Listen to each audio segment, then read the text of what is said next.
नमः सिद्धेभ्यः।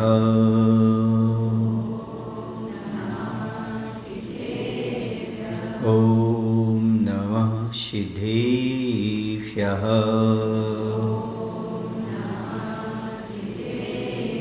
ॐ नमः सिद्धेभ्यः। नमः श्रीवर्धमानाय निर्धूतिकलिलात्मने सालोकानां त्रिलोकानां यद्विद्यादर्पणायते यद्विद्यादर्पणायते। बोलिए अहिंसा परमो धर्म की। देवादेव श्री पारसनाथ भगवान की। आचार्य गुरुदेव श्री विद्यासागर जी महाराज जी की। आचार्य समय सागर जी महाराज की जय।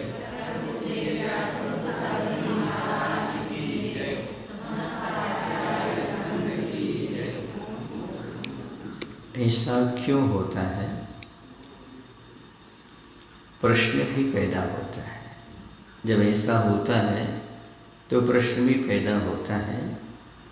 कोई ही व्यक्ति एक साथ आजू बाजू में खेत में बीज बोता है, लेकिन एक व्यक्ति की फसल अच्छी आ जाती है और एक व्यक्ति की फसल में कमी रह जाती है। ऐसा क्यों होता है? सवाल भी पैदा होता है। एक ही समय पर एक ही दिन दो दुकान का उद्घाटन होता है। एक सी सामग्री होती है, एक सा भाव होता है, व्यवहार भी अच्छा होता है, पर एक की दुकान पर बहुत ग्राहक रहते हैं और एक की दुकान पर ग्राहक नहीं आते। ऐसा क्यों होता है? जब ऐसा होता है तो सवाल भी पैदा होता है।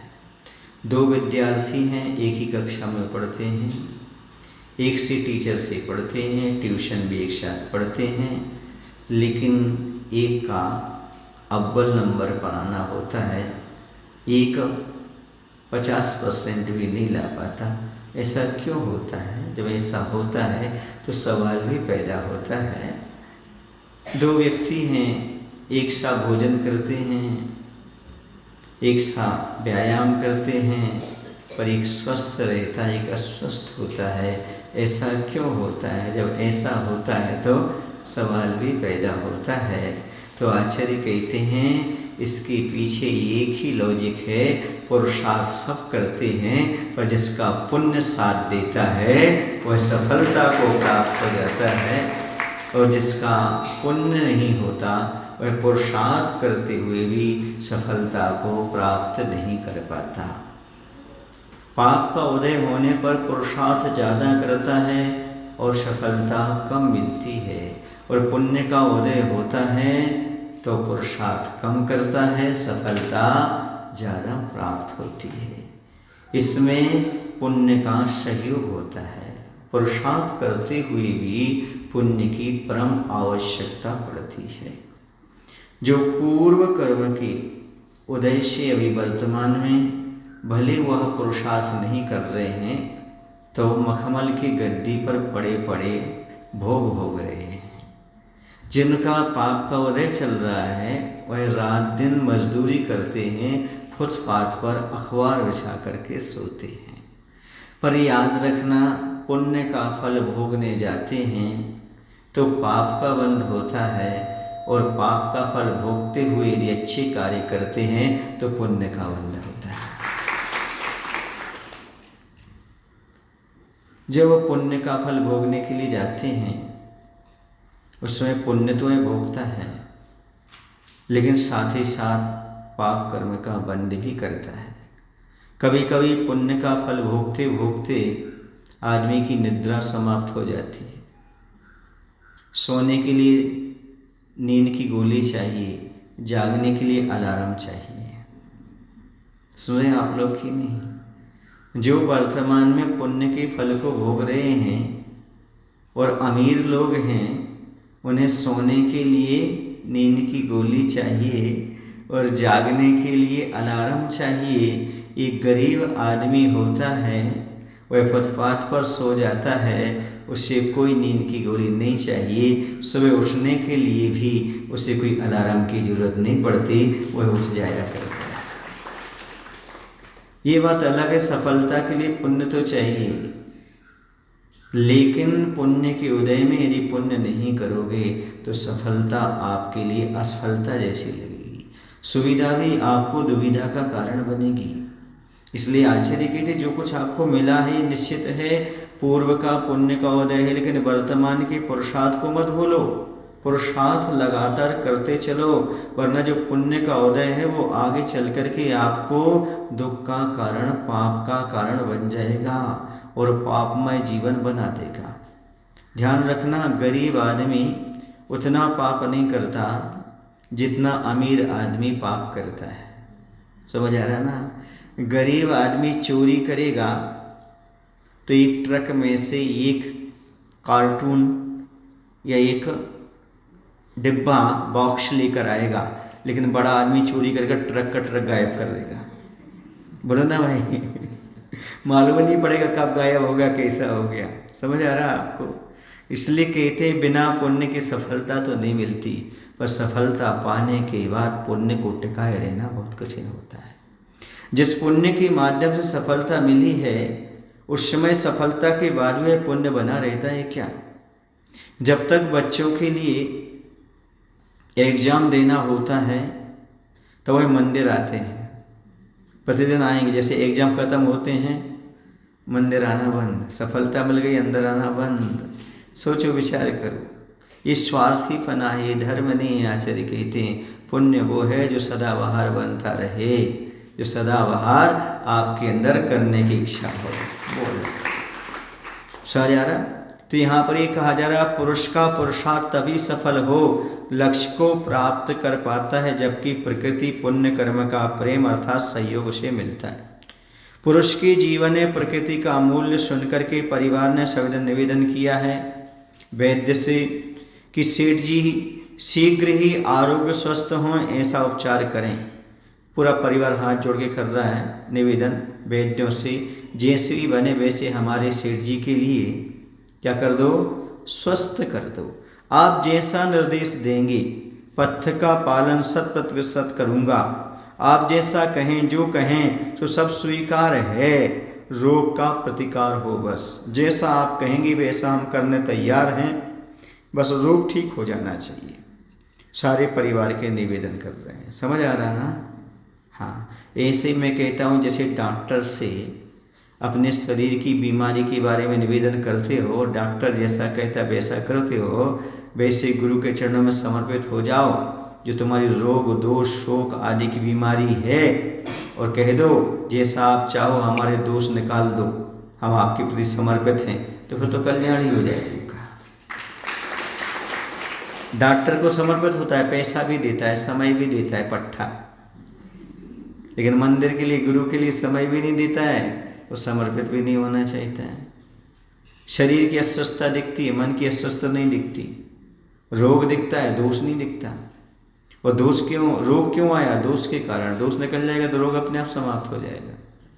जिस भगवान की भक्ति से जन्म जरा मृत्यु के रोग समाप्त होते हैं, उन भगवान की भक्ति से यदि शारीरिक रोग नष्ट हो जाएं तो इसमें कोई आश्चर्य की बात नहीं है। जन्म जरा मृत्यु रोग का नष्ट करने का ये प्रक्रम है, प्रक्रिया है।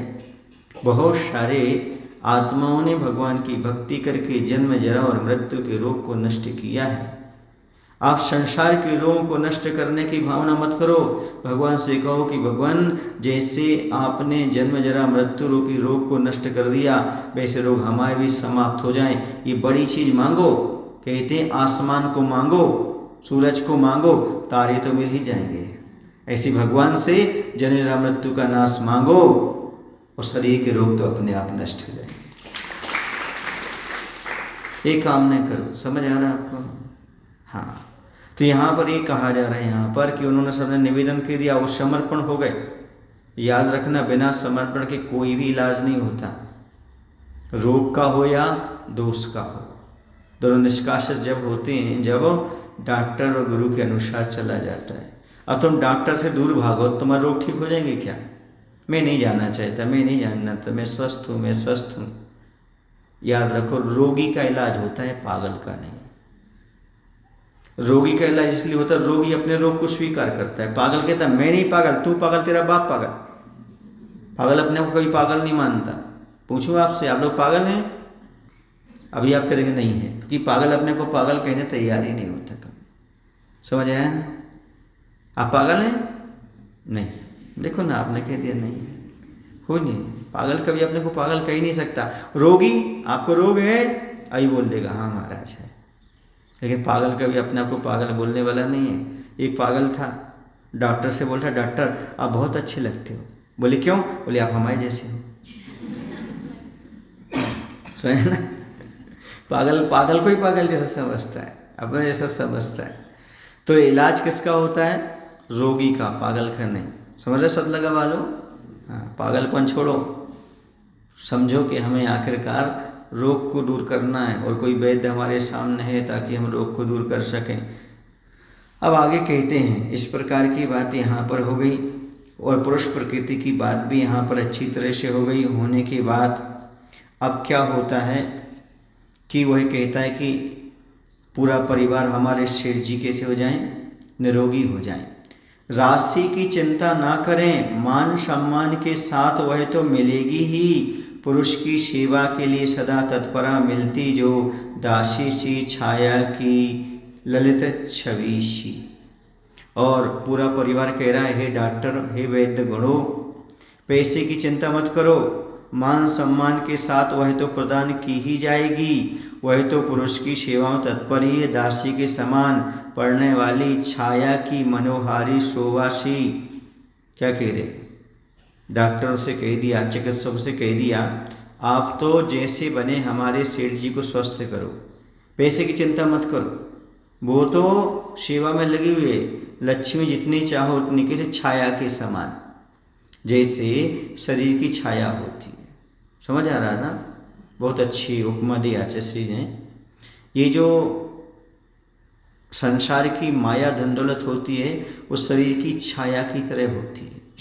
यदि उसके पीछे भागोगे तो पकड़ में नहीं आएगी, आगे भागती जाएगी, है ना?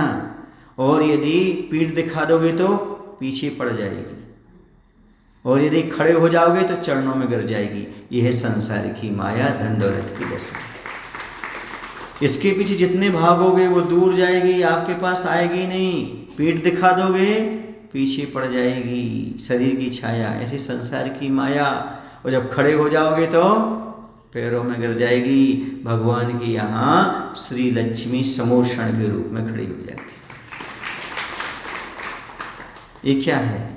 इस संसार की माया की दशा यही है। कुछ लोग ऐसे होते हैं जो रोटी के पीछे भागते हैं, कुछ ऐसे जिनके पीछे रोटी भागती। समझ आ रहा है आपको? वो जहाँ भी जाएंगे वहाँ व्यवस्था होगी। लोग डरते हैं, महाराज मैं पूजन का नियम नहीं ले सकता। भैया जब तक पूजन नहीं करेंगे तब तक भोजन नहीं करेंगे, ऐसा नियम ले लो, वरना दूसरा नियम ले लो जो मेरा है, जब तक लोग पूजन नहीं करेंगे जब तक मैं भोजन नहीं करूँगा। हाँ भाई, तुम पूजन नहीं कर सकते, कोई बात नहीं, ये नियम लो, जब तक लोग पूजन नहीं करेंगे हमारी तब तक हम भोजन नहीं करेंगे। नहीं है समझ में? या तो सावक बन जाओ या साधु बन जाओ, या तो पूजन करके भोजन करो या फिर पूजन करा के भोजन करो।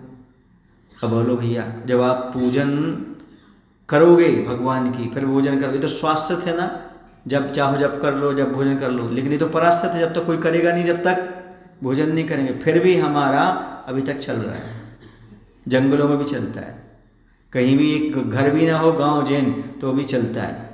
नियम तो लो, नियम लोगो तो कहीं ना कहीं से उसका पालन अपने आप हो जाए। संकल्प से घबराओ मत, समझ रहे ना? दो नियम में से कोई ले लेना, अपने पति लोगों को बता देना, अपने परिजनों को बता देना, दो में से कोई नियम लो। या तो पूजन करके भोजन करो या फिर पूजन करा के भोजन करो, तुम्हारा जीवन सफल हो जाएगा। तीसरा ऑप्शन ही नहीं है, तीसरा कोई ऑप्शन नहीं है। आप चाहो तीसरा कोई ऑप्शन है तो नहीं है, क्योंकि या तो सावक धर्म होता है या साधु धर्म होता है। बोलो दो धर्म होते, तीसरा धर्म ही नहीं है, तीसरा कोई ऑप्शन नहीं है। आप चाहो बीच में पड़े रहे और धर्म करते रहे तो संभव नहीं है। या तो पूजन करके भोजन करो या फिर पूजन करा के भोजन करो। किसमें तैयार हो जी? सरल है। कौन सा? पूजन करके भोजन करो यही ठीक है, गृहस्थों के लिए यही पर्याप्त है, यही कर लो, बहुत बड़ी बात है। समझ आ रहा है आपके कि नहीं? हाँ महाराज, आप खोज के कहाँ से लाते हो? खोज के नहीं लाते, आगम में लिखा हुआ है। उसे परोसने की तरकीब होती है ना। आटा वही है, पानी वही है, घी वही है, मसाला वही है, बनाने की कला होती है ना। जैसे नया नया बनाओगे तो नया नया खाने की इच्छा होगी, अब वही बना के देखो तो कहाँ से इच्छा होगी खाने की? समझ आ रहा है ना। तो नई नई चीज़ देने से इच्छा होती है, और नया नया प्रवचन, नया नया विषय देने से लोगों की रुचि भी बढ़ती है, और विषय पटा देने से रुचि नहीं बढ़ती। नया नया मैटर दिया जाए, ठीक है ना। बता देना कि नहीं, हमारे महाराज जी का नियम है, जब तक लोग पूजा नहीं करेंगे तब तक हम भोजन नहीं करेंगे। तो आप भी नियम ले लो, जब तक आप पूजन नहीं करोगे, जब तक भोजन नहीं करोगे, कम से कम सावक तो बन जाओ, साधु वाधु बनना। ये उनको बताओ। समझ आ रहा ना। या तो पूज्य बनो या पूजक बनो, या तो भगवान की पूजा करो या फिर पूज्य बनो। इसके अलावा कोई भी तीसरा कॉलम नहीं जैन दर्शन में। या तो पूजा करो या फिर पूज्य बनो, इसके अलावा कोई नहीं। दो ही धर्म है, तीसरा धर्म ही नहीं है। बीच में लटकने का है ही नहीं, बीच में लटके मझधार में गए काम से। तो दो में से कोई ना कोई कार्य करो, ये विशेषता अपने जीवन में लाने का प्रयास करो। इसलिए वो कह रहे हैं कि सुनो भाई, आप पैसे ऐसे की चिंता मत करो, वो तो बरसेगा आएगा, उसकी चिंता मत करो। तुम जितना चाहो उतना ले लो। और होता है घर में यदि कोई बीमार पड़ जाए ना, तो आदमी घर भी बेच देता है, गिरवी रख देता है, इसको स्वस्थ कर दो, है ना। लेकिन मैं कहता हूँ यदि पुण्य का उदय हो तो अस्वस्थ आए ना, है ना। कुछ पैसा यदि पूजन में, विधान में, समझ रहे, इसमें दान करोगे आप शांति धारा में, तो ऐसी नौबत आ ही नहीं पाएगी कि आपको घर बेचना पड़ेगा, बल्कि इतनी नौबत आ जाएगी आपके पास कि आप दूसरा घर खरीद सकते हो। पर इस पुण्य की महिमा को कौन समझे? दान की महिमा को कौन समझे? कोई नहीं समझता दान की महिमा को। आचार्य से हम लोग को एक ही बात कहते थे, सुनो महाराजों, किसी को फरेब में मत पालो, किसी के साथ मायाचारी मत करो कि हम तुम्हें मंत्र दे देते हैं, तुम्हारे पास रिद्धि सिद्धि हो जाएगी, हम तुम्हारे सिर पर पिछी रख देते हैं, तुम्हारी धन दौलत आ जाएगी। ये सब फरेब है। उन्हें सिखाओ, दान दो, दान देने से लक्ष्मी बढ़ती है। हमेशा जिसने ये कहा है, इन्हें पूजा और दान का उपदेश दो। कुंद कुंद आचार्य महाराज ने प्रवचन सार ग्रंथ में यही कहा है, सोपयोग में हो मिजाज तो दान और पूजा का उपदेश दो उनको, क्योंकि इनकी समृद्धि और सुखी इसी में है। समृद्धि होगी तो इसी से होगी, सुख होंगे तो इसी से होगा। ये विधान क्यों रचा जा रहा है? इसलिए कि तुम दान कर सको, पूजा कर सको। और दान और पूजा करोगे, फिर देखना आपकी समाज में कैसी समृद्धि नहीं बढ़ती, धन की वृद्धि कैसे नहीं होती। ये मत सोचो विधान करेंगे तो खर्चा होगा, इतना करना पड़ेगा, जितना करोगे उससे ज़्यादा आएगा। समझ रहे ना। गन्ने की अपने आप खेती बढ़ जाएगी, खेती नहीं बढ़ेगी तो रेट बढ़ जाएंगी, शुगर महंगी हो जाएगी, काम अपने आप हो जाएगा। समझ आ रहा ना। पुण्य तो बढ़ाओ, नहीं पहले बताओ हमारे बढ़ेगा कि नहीं बढ़ेगा, ऐसा होगा कि, ये धर्म नहीं है। समझ आ रहा। दान करते जाओगे अपने आप हो जाएगा। आपको विश्वास नहीं होगा, मैं हो या ना हो, बात तो सही तो बताऊंगा आपको। बीना नगर में था। कहाँ था? बीना नगर में। तो बीना में नगर में था एक लड़का था, उसके पिताजी की इच्छा नहीं थी कि अभी सीजन का समय हो और विधान में बैठा जाए, और बहुत बड़ा शक्कर का व्यापार है अपना, है तो किराना, पर उसमें शक्कर ज़्यादा बिकती थी उनकी, साखर। तो बोले कैसे? तो उसने कहा महाराज जी हमारी भावना तो है, हम पिताजी से लड़ लेंगे इस मामले में, पर विधान में जरूर बैठे। उसने 6 लाख की बोली ले ली। पिताजी को मालूम पड़ा, पिताजी 2 दिन उससे बोले नहीं कि देखो तुमने इतनी बड़ी महंगी बोली ले ली और अभी सीजन का समय है, कमाओगे कैसे? और उसकी पुरानी शक्कर रखी थी, है ना। 2 दिन बाद इतना रेट बढ़ा कि 8 लाख का प्रॉफिट उसको। उसके पिताजी कहते बैठो बेटा, बैठो। अब वो लोग धर्म करना चाहते हैं कि ये दशा है आज की पुरानी की। समझ आ रहा ना। लेकिन पहले करो फिर आधे मिलेगा। वो बच्चे की भावना थी, मिल गया, होता है। पर आदमी सोचता पहले मिल जाए फिर बाद में करूं। महाराज ऐसी शक्ति दो, पैसा कमा लूं फिर दान करूंगा। बिना दान के पैसा आएगा कैसे? बिना दान के पैसा नहीं आता। ये बताओ फसल कब आती है? जब खेत में है, फिर दोनों हाथ से फेंको, ऐसे गा गा करके फेंकते हैं किसान। देखा तुम लोगों ने? मैं तो बिहार का तब देखता हूँ, किसान खूब फेंकते हैं। कुछ ट्रक उसमें ट्रैक्टर में बैठे बैठे भजन गाना लगाए रहते हैं और फेंकते रहते हैं ना जैसा। तो अच्छी हर्षपूर्वक फेंकोगे तब जाकर के फसल आती है। रो रो करके नहीं, गिन गिन के नहीं, जितना मुट्ठी में आ रहा फेंकते जाओ, मुट्ठी में आ रहा फेंकते जाओ, तब जाकर के वह फसल आती है। वैसे ही जितने जब भाव हो उतने दान करते जाओ, फिर 100 गुना नहीं अनंत गुना फल प्राप्त होता है। तो ये छाया के समान है। कौन सी? धन दौलत। समझ रहे ना? ये तो पुण्य के साथ चलती रहती है। अब आगे कहते हैं, वैसे चिकित्सकों की दृष्टि व राशि की ओर कभी मुड़ती ही नहीं, मुड़नी भी नहीं चाहिए। मर्यादा में जीती सुशीला कुलीना कन्या की मति सी, फिर भी कलयुग का अपना प्रभाव भी तो है। जीवन लक्ष्य की ओर बढ़ नहीं पाता, यदि बढ़ भी जाए दृढ़ रह नहीं पाता। सुन भी रहे देख भी रहे तो रहे कि देख भी तो रहे कि सकल कलाओं का प्रयोजन बना है केवल अर्थ का आकलन संकलन। आजीविका से छी जीविका सी गंध आ रही है, नासा अभ्यस्त हो चुकी है और इस विषय में खेद है आंखें कुछ कहती नहीं। कह रहे हैं पहले जमाने के जो चिकित्सक होते थे उनकी दृष्टि कभी पैसे पर नहीं जाती थी।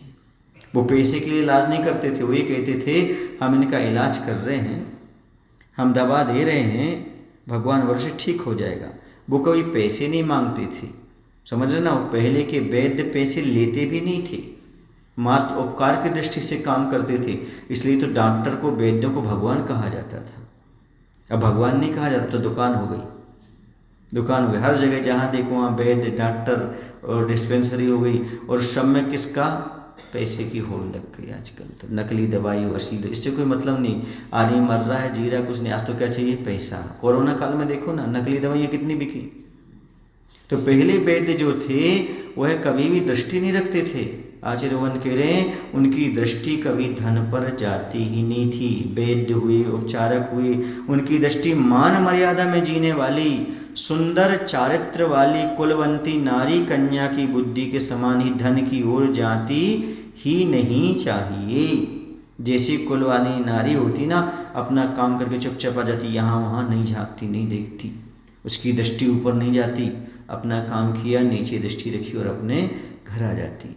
ऐसे ही वह कभी धन की ओर दृष्टि नहीं जाती वैद्यों की। फिर भी कलयुग का अपना प्रभाव है कि सेवा का संकल्प लेने वाले डॉक्टर्स की दृष्टि सही चिकित्सा की ओर न जाकर धन प्राप्त करने की ओर जा रही है। जीवन में लिया गया संकल्प सही लक्ष्य की ओर बढ़ ही जाए तो मन में दृढ़ता नहीं रह पाती है। आज सुन भी रहे और आंखों से देखा भी तो जा रहा है। आज सब देख में आ रहा है, सब बिक रहा है। शिक्षा बिक रही है ना। आज स्कूल खुल गए, स्कूल क्या हो गया आजकल? बिजनेस हो गया। शिक्षा बिक रही, ज्ञान बिक रहा, नहीं बिक रहा? चिकित्सा बिक रही, सब बिक रहा है आजकल। आदमी बिक रहा है, आदमी का ईमान बिक रहा है। 1000 रुपये पर आदमी का ईमान डिग जाता है, लाख रुपए मिल जाए ईमान डिग जाता है, कहीं प्रॉफिट दिखता है ईमान डिग जाता है। ये क्या चीज़ है? आचार्य कहते बहुत कठिन है। पहले के लोग सुखी थे, क्यों? वो धन की ओर नहीं, धर्म की ओर, सेवा की ओर दृष्टि देते थे। आज का व्यक्ति धर्म और सेवा नहीं करना चाहता, मान सम्मान या धन चाहता है। जहाँ धन मिल गया सो ओ हो, जहाँ मान सम्मान मिल गया ओ हो, और जहाँ पर सेवा के भाव आए पीछे हटने लगता है। आज या तो मान सम्मान मिले तो साधु के पास जा रहे, या कोई प्रॉपर्टी मिल जाए हमारे नाम से, फिर देखो आप तो साधु के पास आगे पीछे घूमेंगे लोग। क्यों? क्योंकि महाराज के यहाँ धन इकट्ठा होता, अपन रखेंगे बैंक में डालेंगे, ब्याज का खाएंगे। बोलो ना भाई, हाँ, कटु सत्य है लेकिन कलयुग है, बोलना तो पड़ता है, कलयुग में यही है। या फिर महाराज के पास अच्छा चैनल चलता है, लोग देखते हैं, अच्छा नाम होगा अपना, ऐसा दान करो, वैसा करो, ये करो, इसके लिए। समझ आ रहा है आपको? हाँ, ये आज का ज़माना है। या तो मान सम्मान दे दो सामने वाले को, या कोई पैसे का लालच देखो। फिर देखो ऐसा लगेगा जैसे यही धर्मात्मा हो, इससे बड़ा तो कोई धर्मात्मा दुनिया में होगा ही नहीं, ऐसा लगने लगेगा। क्यों? क्योंकि लालच मिल गया या फिर मान सम्मान मिल गया। ये भी लालच ही है, मान सम्मान का लोकेशना है, ये बहुत खतरनाक है। तो आजकल सब चीज़ बिक रही है, आदमी का ईमान बिक गया, बचा क्या? ईमान बेचने वालों का क्या बचा? कुछ नहीं। उनसे कुछ भी कहते रहो, कोई असर नहीं पड़ता, कोई असर नहीं पड़ता, क्योंकि लोभी आदमी नकटा होता है। जैसा होता है नकटा, उसे महाराज बोले, समाज बोले, कोई बोले, उस पर कोई असर पड़ने वाला नहीं, क्योंकि वो कैसा हो गया? नकटा हो गया। नकटा समझते हो? जिसने अपनी लाज इज्जत को ताक पर रख दिया हो, उसे बोलते हैं नकटा आदमी। वो किसी की नहीं सुनता, उससे कोई मतलब नहीं, धर्म कर्म से, गुरु से कोई मतलब नहीं। उसे तो मात्र क्या दिख रहा है? आमद नहीं दिख रही, जहाँ से हो वहाँ से पैसा आना चाहिए, बस ये भाव उसका रहता है। तो कह रहे आजकल डॉक्टरों की दृष्टि भी ऐसी हो गई है, बहुत कम डॉक्टर हैं जो निःशुल्क भाव से अपना काम करते हैं। आचार्य गोविंद ने बहुत से लोगों को आशीर्वाद दिया जो भाग्योदय पूर्ण आयु में बिना लालच के अपना काम कर रहे हैं। सेवा का सेवा हो रहा है और आजीविका का व्यवस्था तो अपने आप हो ही जाती है। लेकिन ये बहुत कम भाव होते सेवा भाव के लोगों के। भाव क्या होता है? पैसा कमाना, हर चीज़ में पैसा, हर चीज़ में पैसा। कोई मर रहा है, मरने दो, हमें तो पैसा चाहिए। अच्छा हाँ, आजकल तो ऐसा हो गया है, आईसीयू होता, क्या होता है वो? आईसीयू, आईसीयू, हाँ, उसमें क्या करते हैं? उसे भर्ती कर देते हैं, अब उसकी पंपिंग से ऐसा चलता रहता है, और एक दो दिन तो ऐसे ही रखे रहते वो, फिर बाद में निकाल के भैया हो गया और बिल बना के दे देते हैं। वो एक दिन पहले ही चला गया था। अब बताओ, मरे आदमी का पैसा खा रहे हो, मृत्यु भोज जिससे भी खतरनाक हो गया वो। अब ऐसे वो कैसे सुखी रहेंगे, कैसे स्वस्थ रहेंगे? वो डॉक्टर भी पैसा कमाने से क्या होता है? ईमानदारी के साथ, गरीब आदमी है और समझता नहीं बेचारा, उसके परिवार के हैं। कई बार ऐसा हुआ, बहुत से लोगों ने ये कहा हमारे जो आईसीयू में है डॉक्टर ने तो मना कर दिया है। हमने कहा निकाल लो भाई, क्यों बिल बढ़ा रहे हो डॉक्टरों का? उनका जीप क्यों भर रहे हो? निकाल के लाए भाई, वो तो पहले ही जैसे थे, क्या निकाल के लाए थे? तो सब बस पंप रखा रहता है, बस होता रहता है ऐसा। ऑक्सीजन अंदर जाती आती हवा, तो उसकी एक्टिविटीज़ दिखती है, वो आदमी में एक्टिविटीज़ तो है नहीं, कोई नहीं है। इस प्रकार से पैसा कमाते रहते हैं। ये हो गया आज के ज़माने में बहुत। क्यों? क्योंकि ये क्या है ना, पंचम काल है आचार्य बोल के। अब क्या कहें, पंचम काल में ऐसी स्थिति है, लक्ष्य की ओर दृष्टि आदमी की जाती नहीं, धन प्राप्त करने की ओर जा रही है। जीवन में लिया संकल्प सही लक्ष्य की ओर बढ़ भी जाए, ये कोई नियम नहीं। शपथ सब लेते हैं, शपथ खाते हैं, शपथ लेते, मैं डॉक्टर बनूंगा, मैं मंत्री बनूंगा, मैं रिश्वत नहीं लूँगा, मैं बड़ी ईमानदारी के साथ सेवा करूंगा, ऐसा। लेकिन आगे चल कर के सब संकल्प समाप्त हो जाते हैं। समस्त कलाओं शिक्षा का लक्ष्य बस एक ही बना है, मात्र धन का कमाना, पैसा इकट्ठा करना। ऐसी आजीविका से जीविका, जीव साफ करने की पट्टी जैसी गंध आती है, किंतु सबकी नाक इतनी अभ्यस्त हो चुकी है कि उन्हें कोई दुर्गंध सी नहीं लगती। वो होती ना, क्या जीव को साफ करने की होती ना, वो इसी तरह जीवनी क्या कहलाते हैं, उसमें कितनी दुर्गंध आती है उसके लिए, ऐसी आ रही दुर्गंध। लेकिन आदमी ने सब नाक को बंद कर रखा, पट्टी बांध ली, कोई सुनने वाला नहीं, कोई देखने वाला नहीं, ऐसी स्थिति है। आचार्य गोविंद कहते हैं कि किंतु सुनो, ये दशा है, खेद की बात है। क्या खेद की बात है? कि इस विषय में आंखें भी जानती देखती कुछ कहती नहीं। किस शब्द का क्या अर्थ है यह कोई अर्थ नहीं रखता। अब कह रहे हैं कि किस शब्द का क्या अर्थ है यह कुछ प्रयोजन नहीं रखता। अब किस लिए क्या होना चाहिए। अब देखो, कला किसे कहते हैं?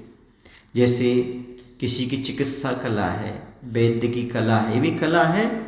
सबसे रोग ठीक नहीं होता है ना, और वैद्य आकर के नाड़ी देख करके नाड़ी देखने की भी कला है, औषधि भी कला है, सारी कलाएं हैं।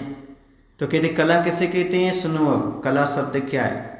कला शब्द स्वयं कह रहा कि का यानी आत्मा सुख है, जा ला यानी लाना देता है। कोई भी कला हो, कला मात्र से जीवन में सुख शांति संपन्नता आती है। ना अर्थ में सुख है, ना अर्थ में सुख है, ना अर्थ में सुख है, ना अर्थ से सुख है।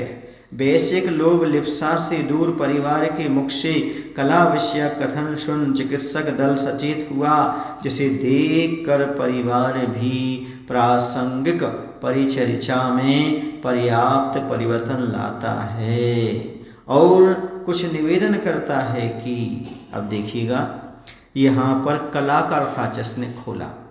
कला दो शब्दों से बना है, का और ला। का यानी होता है आत्मा का सुख, जो आत्मा अर्थात जीव को सुख दे, जीवन को सुख शांति और संपन्नता से पूर्ण कर देती है, वह कला कहलाती है। का माने सुख, ला माने लाती है। जो अपनी आत्मा को सुख शांति संपन्नता से भर दे, उसी का नाम कला है। समझ आ रहा ना? वैसे शाब्दिक अर्थ अपन देखें तो कला का अर्थ होता है आत्मा की अभिव्यक्ति। आत्मा के अंदर जो क्षमता है उसको व्यक्त करने का नाम कला होता है। आपके अंदर बहुत सारी अंदर शक्ति है, वो बाहर निकल आई तो कला। जिस चित्र बनाने की आपके पास क्षमता है वो अभिव्यक्त हो गई तो कलाकार बन गया। समझ गए ना? तो आत्मा के अंदर जो शक्ति छिपी है और वह अभिव्यक्त हो गई तो कला हो गई। समझ आ रहा ना? जैसे बोलने की कला आपके अंदर है, अभिव्यक्त कर दी तो कला हो गई। लिखने की कला है, चित्र बनाने की कला है, वह अभिव्यक्त हो जाए तो कला बन जाती है। और आचार्य भगवान के शब्दों में का माने होता है सुख और ला माने लाती है। जो जीवन में सुख लाए सो उसका नाम कला है, और जो सुख प्राप्त करना चाहता है वो कलाकार है। सबसे बड़ा कलाकार तो वो है जो संसार के सुख छोड़ करके आत्मा के सुख को प्राप्त कर रहा है। एक बार मैंने कलाकार पर 4 पंक्तियां लिखी थी, सुना दूं आपको। कलाकार किसे कहते हैं? कलाकार उसे नहीं कहते जो चित्र में भगवान का रूप बनाता है। कलाकार उसे नहीं कहते जो चित्र में भगवान का रूप बनाता है। कलाकार तो वह होता है जो अपने चित्त को भगवान के अनुरूप बनाता है। चित्त माने मन, अपने मन को भगवान के अनुरूप बनाता है। और उस कलाकार का नाम मैंने दिया था आचार्य भगवंत गुरुदेव श्री विद्यासागर जी। वो है सबसे बड़े कलाकार। कलाकार वो नहीं है जो चित्र में भगवान का रूप बनाता है, बल्कि कलाकार तो वो जो अपने चित्त को, मन को भगवान के अनुरूप बनाता है। हमारा मन भगवान के अनुरूप बन जाए, भगवान जो चाहते हैं उस रूप हम ढल जाएं, तो समझो हमने बहुत बड़ी कला सीख ली। और इसी कला का नाम है सुख पाने की कला। आचार्य भगवान उसी को कह रहे हैं जो आत्मा अर्थात जीव को सुख दे, जीवन में को सुख शांति और संपन्नता से पूर्ण कर देती है, कला कहलाती है। चाहे वह दान की कला हो, चाहे पूजन की कला हो, चाहे संयम की कला हो, चाहे परोपकार की, चाहे दया की कला, जो भी आपके पास कला है वो सुख दे। और मैं तो कहता हूँ जिससे आपको सुख मिले उसी का नाम कला है।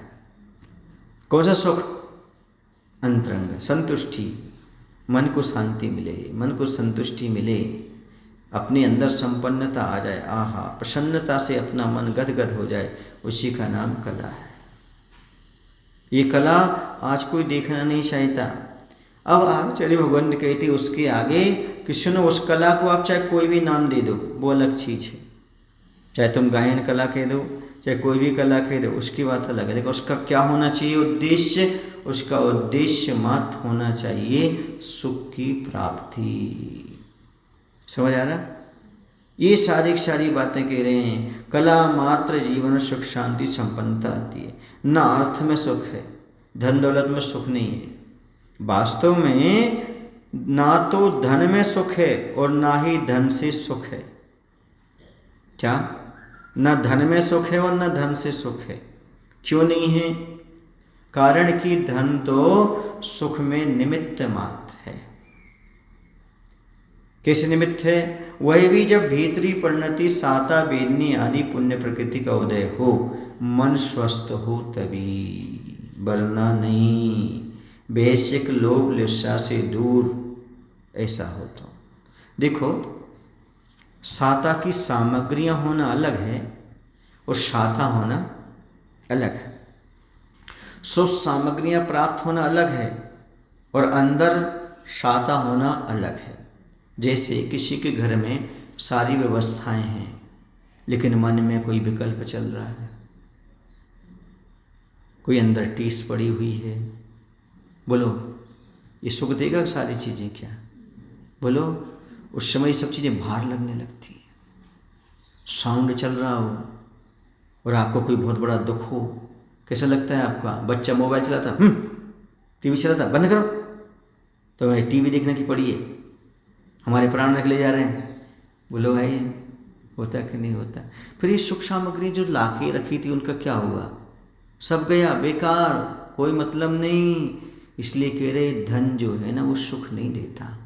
धन में सुख नहीं है, धन निमित्त मात्र है। यदि अंदर शाता है तो फॉर एग्जाम्पल दूध है, दूध में केसर है, बादाम है, बढ़िया दूध है, लेकिन बुखार हो तो कैसा लगता है वो दूध? वल्लभा जी, केसर बादाम है, दूध अच्छा है, बहुत बढ़िया है, स्वादिष्ट है, लेकिन अंदर बुखार हो तो कड़वा लगता, उल्टी हो जाती है। और यदि सामान्य से भी दूध हो, कल से भोजन न किया हो, तो वह दूध मिल जाए गरम गरम, कुछ न डलाओ तो भी अमृत जैसा काम कर जाता है। बस धन की भी यही दशा है, धन की यही दशा है। यदि आपके मन में विकल्प हैं, अशांत मन है, कितनी भी करोड़ों की जायदाद पड़ी रहे आपके पास, मूल्यहीन है, कुछ नहीं है, और आपके पास 2 दिन की खाने पानी की व्यवस्था है, पर मन चंगा कठौती में गंगा, आप मस्त हो, तो आपके लिए वो धन भी पर्याप्त है। वो भी स्वर्ग की संपदा, चक्रवर्ती की संपदा से कम नहीं है, सम्राट के राज्य से कम नहीं है। क्यों?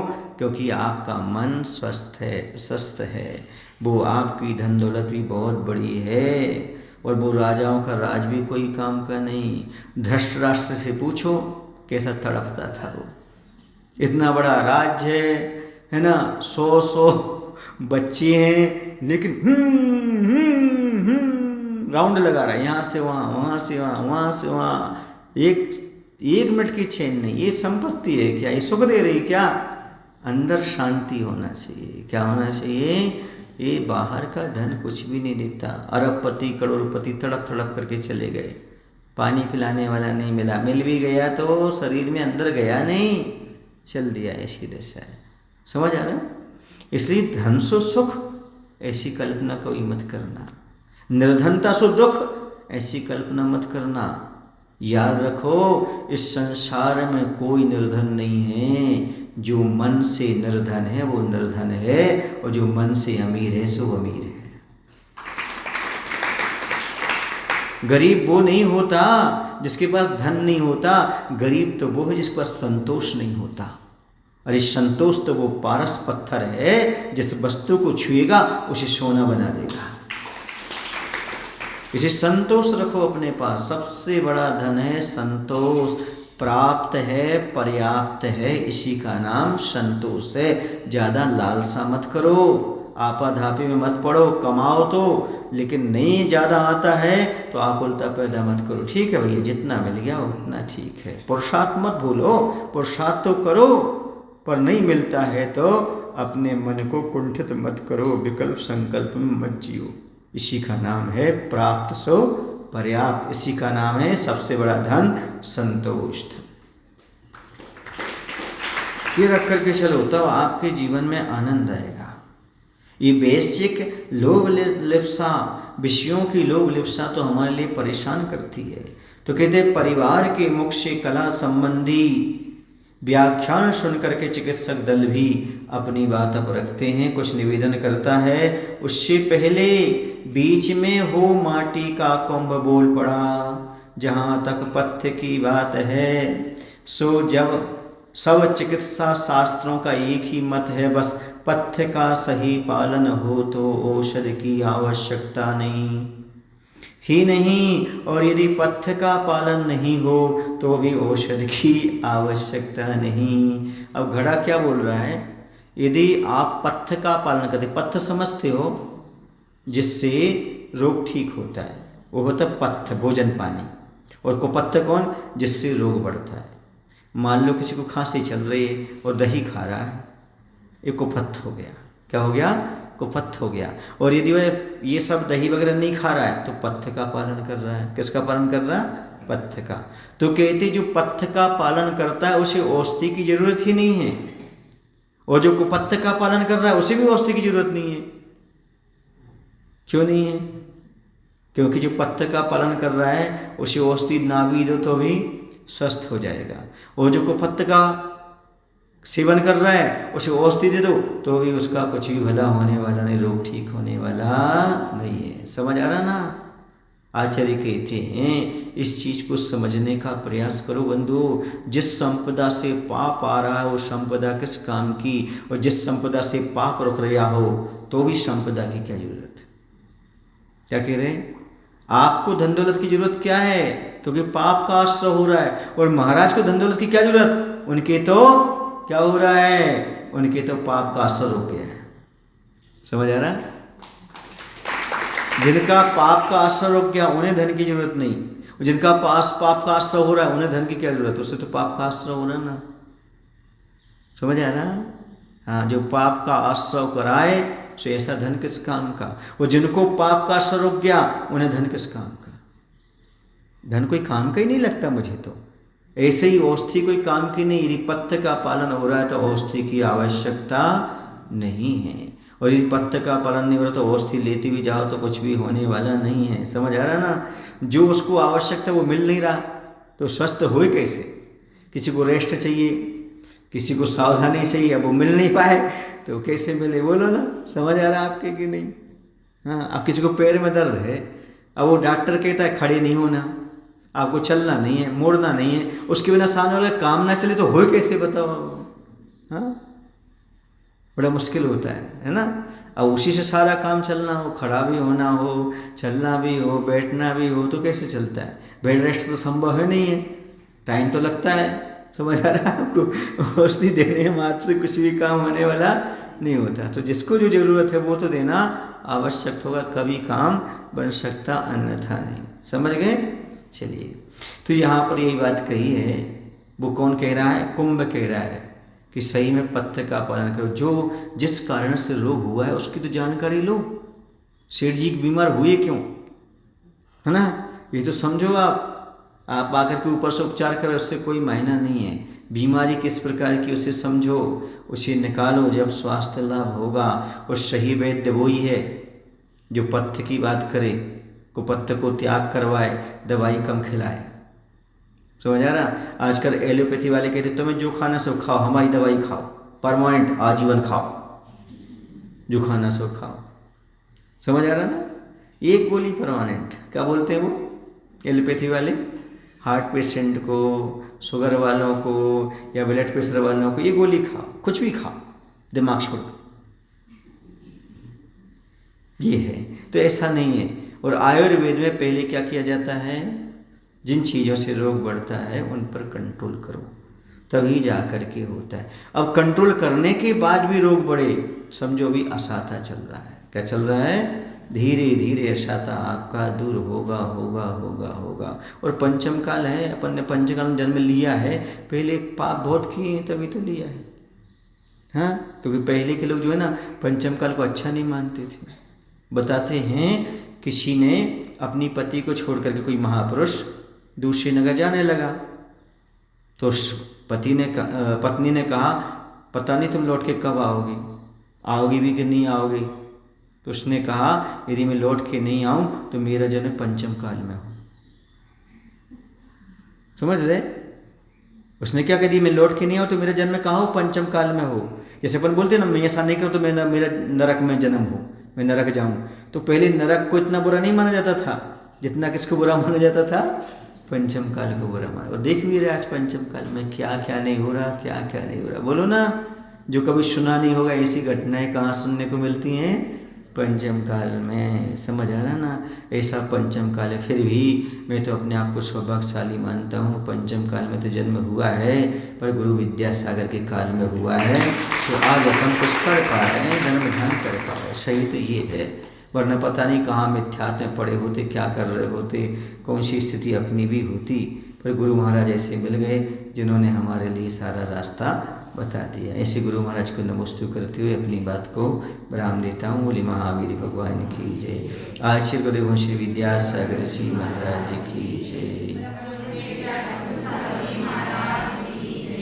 हे प्रभु, हम सभी को इतनी शक्ति, इतनी बुद्धि देने की कृपा करो ताकि अपने जीवन में कुछ ना कुछ तो ऐसी कला को विकसित करें जो हमें शाश्वत सुख को प्रदान कर सके।